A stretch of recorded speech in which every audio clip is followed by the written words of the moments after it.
something up with these two. Them old boys done rode a lot of miles, went to a lot of trouble just to get that gal. Hey, little troublemaker.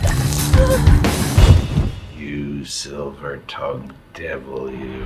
Yo, what's going on? This Zilla from Global Grind. Nice to be here with you. You did a great job in the movie. Thank you. You might be the only person to go from playing Martin Luther King to playing a house nigga. Yeah. How has that transition been for you? It's been cool. I thought about it when I was, making that whole thing. I was telling people I was going from the most beloved black man in American history to hopefully the most reviled Negro in cinematic history. Man, so, we'll see. I hated you in this movie. And Good. I just was like, oh my God, it's so good. I heard you guys went through like 8 different makeup changes because normally you're used to the house Negro being. They say that he's a light-skinned guy. You were really dark for this. No. I was trying to go as dark as I could, like this sweater, but it wasn't reading on camera. So for like a year and a half, I was going through different makeups and different alliterations of who he was. So we came down to about 4, which we tested when we got to New Orleans and ended up kind of mixing and matching the things until we got just the right one. You were happy with how it came out?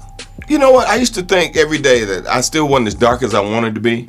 And then when I saw the movie, I was like, oh, it reads way darker than it did when I was coming out of the trailer. Yeah. Why go dark, though, not the typical light? Because I wanted to be dark. I just wanted him to be, almost like purely African, that not diluted in any way, so that there was no excuse for him to be who he was, aside from the fact that it was a generational job that his grandfather had, his father had, and it came down to him.